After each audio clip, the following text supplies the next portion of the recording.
Here's our Ikea kitchen. As you can see, we added a peninsula. So there's a corner piece and a peninsula, and that's where we had some difficulties.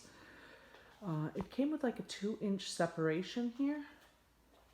And for our fix, because we needed to stabilize it because it's not attached to the wall.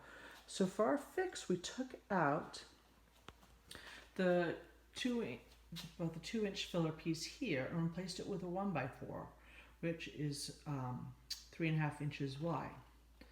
So to stabilize it, we added some 2x4s here. You can see we screwed them in on the sides. So there's brackets. You can see the brackets. There's brackets. And it's attached from the sides. And then also, we stacked some 2x4s down here and we glued them together, and liquid nails glued them to the floor because it's laminate. And then we screwed them in from the top.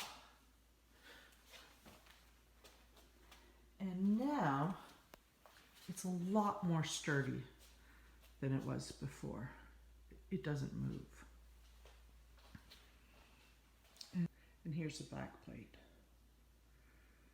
Needs to be painted. So it's coming along. And I just wanted to show you how we solved the spacer issue. Here's another view of it.